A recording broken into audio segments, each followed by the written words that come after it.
Bonjour à tous, je suis ravie de vous retrouver et avant toute chose, permettez-moi bien évidemment de vous souhaiter une excellente année 2013, pleine de joie, de bonheur, de santé, de soleil évidemment et de très très belles maisons à visiter, tout comme celle-ci.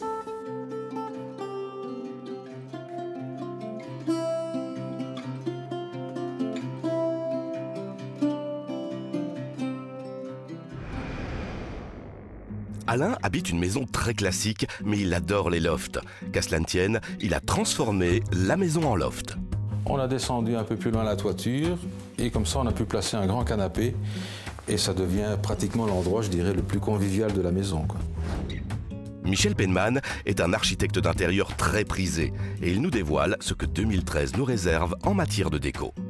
Un tapis, on ne va pas le changer tous les 2 ans, donc on peut travailler avec des lignes ou avec des petits ronds, des petites pastilles, mais je n'irai pas vers des éléphants ou des hippopotames, je pense que c'est le genre de choses. Ou alors dans une chambre d'enfant, mais votre enfant est grandi. Après une année de tournage, on accumule des bêtises. Et Dieu sait si en une année de tournage, il y en a des bêtises. Ici, Philippot, c'est la partie. Je sais que je peux être drôle, mais... C'est une maison coup de cœur, une construction en bois dans la région de Nivelles pour laquelle Philippe et Catherine ont complètement craqué. Un projet très spontané, voire inattendu, qui vient tout juste de se terminer.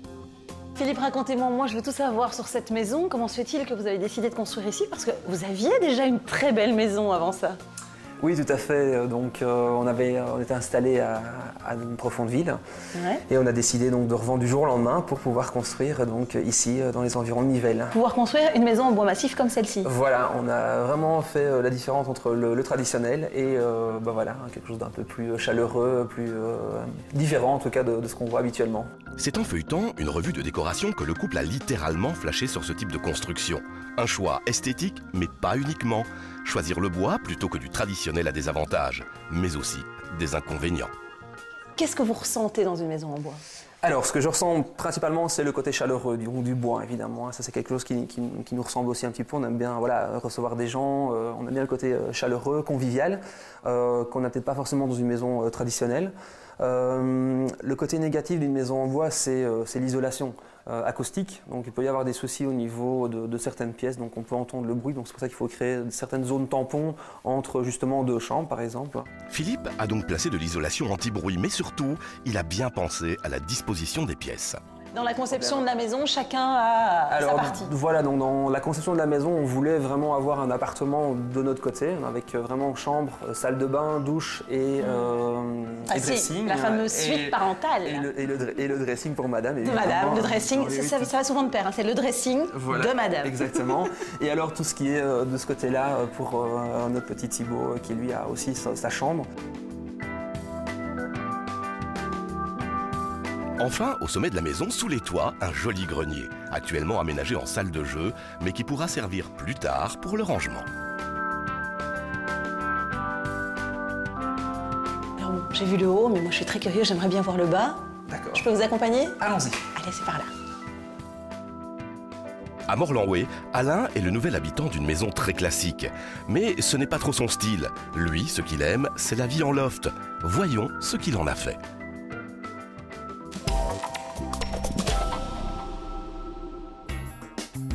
Comment faire lorsqu'on est dingue de loft et qu'on hérite d'une maison traditionnelle?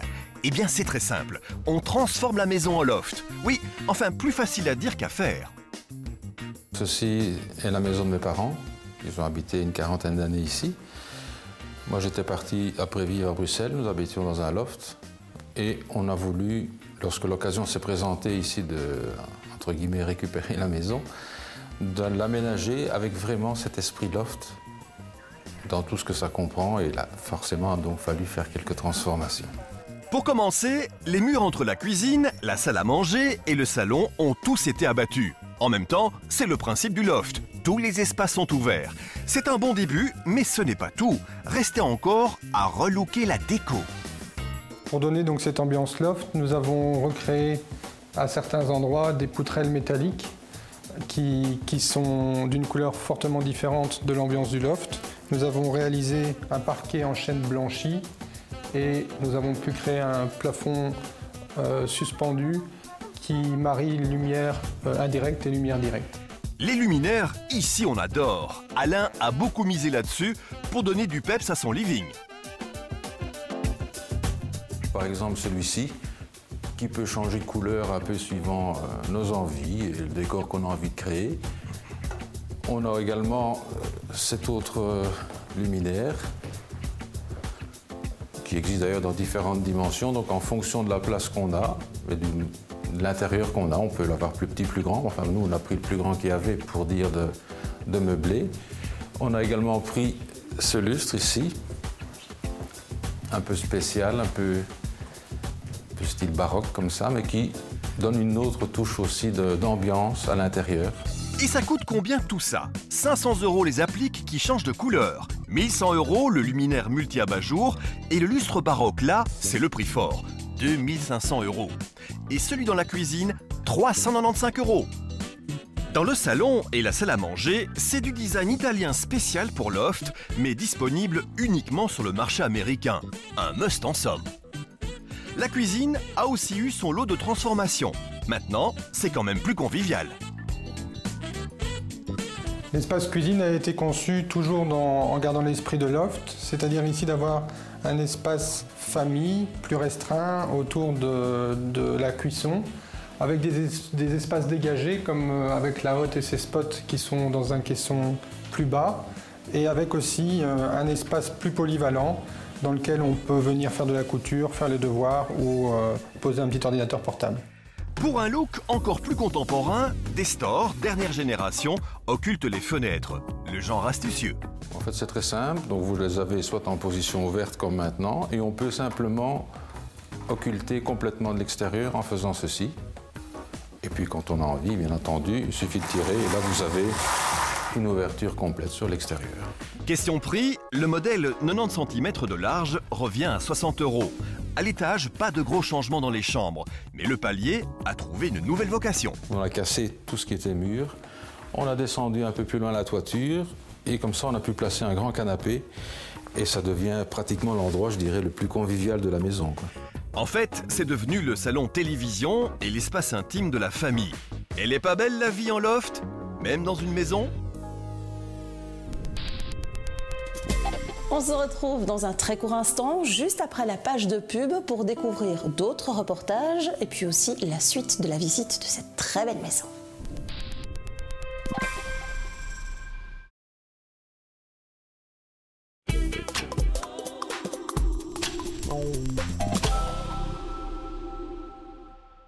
Retour du côté de Nivelles pour la découverte de la magnifique maison en bois de Catherine et Philippe. Au rez-de-chaussée, une déco tout en harmonie avec la maison. En déménageant, le couple a récupéré ses anciens meubles en les adaptant quelque peu. Les meubles n'avaient pas du tout cet aspect-là, c'est-à-dire qu'ils étaient en bois massif. Tout à fait, ils étaient soit en bois massif, soit en blanc aussi, mais un autre blanc qui était peut-être parfois un peu plus jaunâtre, ouais. Plus dans le style de la maison précédente, qui était plus dans le style provençal. Le résultat final est tel que voilà, on est quand même satisfait de ce qu'on a fait, évidemment, puisqu'on a mis un peu la main à la pâte, si je puis dire, et donc c'est... Et c'est ce qui fait aussi que vous avez ce blanc qui est homogène, voilà, quelle que soit la pièce, quel que soit le meuble. Un blanc nacré. Le couple a aussi peint les murs de la maison, ce qui lui a permis une sérieuse économie dans le budget. Le fait de l'avoir fait vous-même, ça représente une économie environ de combien? Vous avez une idée? Alors oui, on a à peu près chiffré ça. Il faut compter un petit 20 000 € d'économie, ce qui est quand même pas négligeable. Je parle toujours avec l'extérieur. Ouais, quand même, pour 20 000 €, on achète quelques pinceaux. Exactement, ça a permis d'acheter surtout quelques éléments de décoration en plus pour mon épouse, donc voilà. Philippe et Catherine ont aussi acheté petit à petit chaque élément de la décoration. Catherine a ensuite emballé chaque objet comme si c'était un cadeau. Quand on est arrivé ici pour la Noël, eh bien voilà, c'était ici, il y avait plein de cadeaux partout. Vous avez emménagé à Noël? On a emménagé à Noël. Ah, c'est génial. Et donc voilà, c'était vraiment un Noël mais féerique. Il y avait plein de cadeaux. On n'a jamais eu autant de cadeaux de notre vie. Et donc ça nous a permis de déballer des cadeaux qu'on n'avait plus vus depuis peut-être 1 an et demi. Donc c'était vraiment la surprise. Parfois il y a des trucs qu'on avait même oublié qu'on avait achetés. De magnifiques souvenirs pour un nouveau départ dans cette très belle maison. L'année 2013 nous réserve une série de nouvelles tendances que Michel Penman nous dévoile en ce début d'année. Suivez le guide.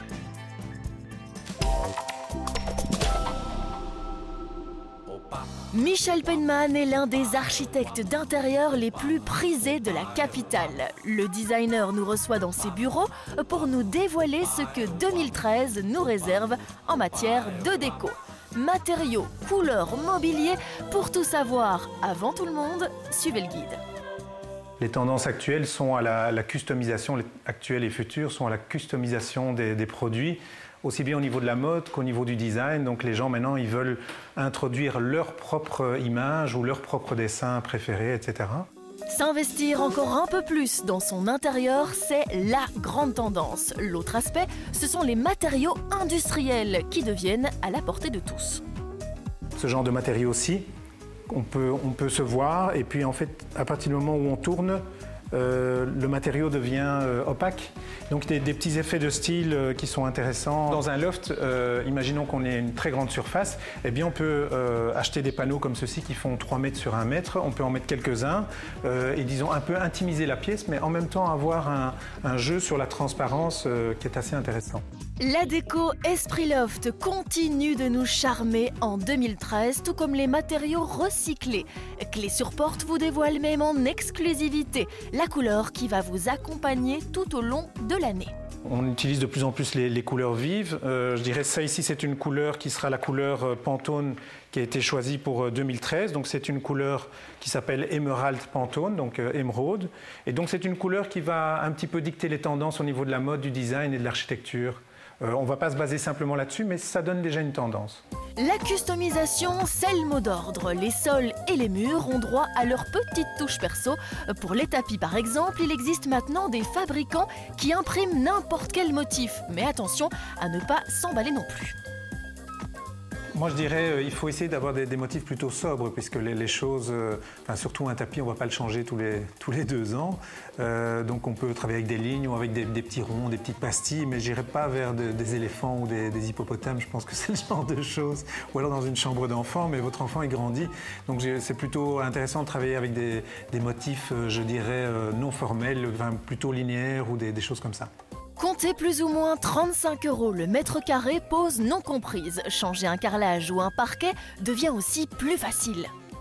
On peut appliquer sur le matériau, on peut appliquer soit une pierre reconstituée, soit un lino, soit comme ici on a un exemple de lino qui est un lino avec une vraie feuille de bois à l'intérieur. Donc c'est une vraie feuille qui se trouve enchâssée dans le lino et donc avec 2 à 3 mm d'épaisseur on peut se dire tiens on a un nouveau matériau au sol sans avoir une mise en œuvre très complexe. Michel Penman nous emmène cette fois découvrir une technique innovante pour habiller nos murs. Dans cette imprimerie, le papier peint est personnalisé. L'autre tendance, c'est de se dire on va à la Grande Muraille de Chine, on fait une photo avec son smartphone et puis on peut appliquer cette photo sur une petite photo ou bien sur un papier peint. Donc on voit ici, on a un papier peint qui est en lait de 1,35 m et on peut vraiment appliquer ça sur le mur et c'est lavable, c'est applicable, donc c'est pré-encollé, donc c'est très facile à placer soi-même et c'est pas cher. Et enfin, partons à la découverte du mobilier du futur. Dans cette parfumerie, notre architecte a créé une table vraiment originale. Donc cette table est fixée au mur à l'aide de ces gros boulons industriels avec cette plaque et les 2 banquettes et la table sont suspendues dans le vide. C'est un petit peu, on peut parler d'une tendance au niveau technologique, haute technologie, etc. Donc qui fait qu'on a quelque chose de très particulier. Et c'est du solide. Pour 2013, il flotte un doux parfum de milliers de possibilités. C'est une ambiance Nouvelle-Angleterre qui se dégage de cette magnifique maison en bois. Si Philippe a mis la main à la pâte pour les peintures notamment, Catherine, elle, s'est très investie dans l'aménagement. Alors Catherine, le style, la déco ici, c'est vous. Ah oui, c'est moi. Ça veut dire que vous aviez en tête dès le départ ce que vous vouliez et comment ça devait donner pour vous? Tout à fait. Donc on avait vraiment en tête le style un petit peu cottage, Nouvelle-Angleterre qu'on aimait vraiment beaucoup. Et tout ça évidemment dans une ambiance conviviale, chaleureuse. Ça c'est le côté un peu cosy qu'on aimait bien. Pour arriver à ce résultat, les matières ont toute leur importance. quels étaient les matériaux que vous vouliez voir apparaître absolument? Comme c'est une maison en bois massif, on a gardé le côté bois dans les meubles et puis agrémenté de rotin aussi qui donne ce côté un petit peu chaleureux et avec des tissus aussi dans les coussins, des tissus de matières différentes et des choses comme ça. Du lin aussi? Voilà. Beaucoup de naturel. Beaucoup de naturel, tout à fait. Entre classique et originalité, le choix des couleurs est bien pensé. Alors c'est un peu paradoxal parce qu'il y a une base neutre et puis à côté de ça, il y a des couleurs qui pèpent. Oui, voilà, c'est ça. Donc c'est ce qu'on recherchait, c'était vraiment une base neutre, comme vous dites bien, avec du gris, du beige, des choses comme ça, et qu'on pouvait agrémenter justement de couleurs, de changer aussi au fil des saisons. Quand on a un petit peu marre, hop, on change et facilement. Et facilement, très facilement, voilà. Un projet encore pour cette maison? Un projet, ce serait peut-être une terrasse en agrandissement au niveau aussi de la chambre de Thibaut, donner une terrasse, pourquoi pas, et alors encore quelques plantations aussi. Embellir le jardin et pouvoir le contempler depuis un balcon terrasse, ce sera sans doute l'un des prochains chantiers pour Catherine et Philippe. Généralement, on n'ose rien vous montrer des bêtises accumulées lors des tournages. Voilà ce que ça donne quand l'équipe part en cacahuète.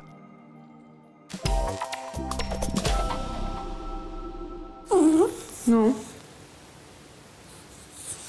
Non.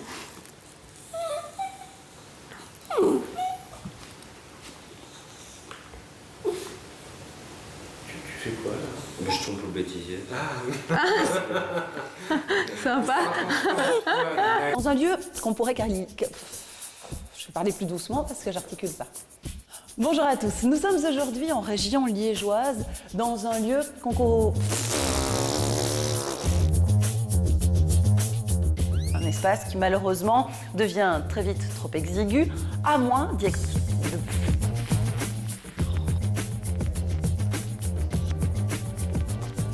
On décompte les jours, plus que 2 petites semaines et c'est déjà Noël. Oh, plus que 2 petites semaines et c'est déjà Noël. Et on va refaire. On décompte les jours, plus que 2 semaines et c'est déjà le...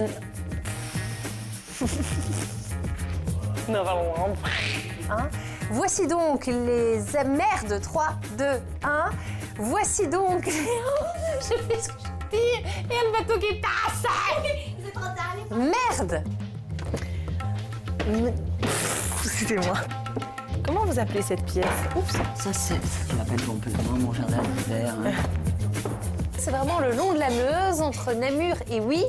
Ici, Philippos, c'est la partie... Je sais que je peux être drôle, mais c'est vraiment le long de la Meuse, entre Namur et Huy. Et ici, Philippos, c'est la partie... Et si vous suivez toutes mes idées, vous aurez au final une magnifique...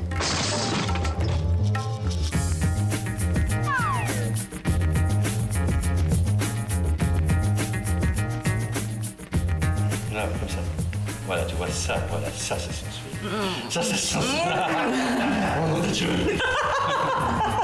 La suite de Closerport, c'est dans un instant. Pendant la pub, vous pouvez appeler le 0842 66 00 pour passer un agréable moment. Plus de 11 poutrelles de plus de 2 tonnes, donc ça a été tout un jeu, donc voilà. Excusez-moi. Pour cacher la zone, mais ça ne va pas. Je ne veux pas passer au bêtisier. Je veux? Oui. Allez, j'essaye. Avec la jupe? Ah, mais ça marche pas. Ah, voilà. Voilà, mais non, c'est plus de sortir. D'accord. Mais non. Il faut se lever avec la table, mais non. Je ne m'attendais pas à un style aussi contemporain dans une vieille maison, parce qu'il faut dire ce qui est, c'est quand même une vieille maison. C'est vrai, je m'excuse, elle est vieille. On est depuis 16 heures sur ce tournage. Et je suis une desperate housewife. Bien entourée, faut le dire vite, hein. Et à cause de je vais rater la fin de ma saison préférée.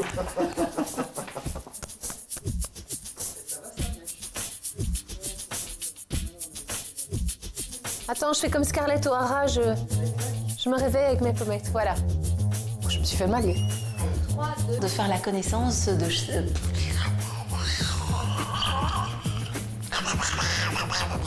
Parce que je pourrais toujours doubler Donald Duck le jour où on voudra plus de moi avec les surports.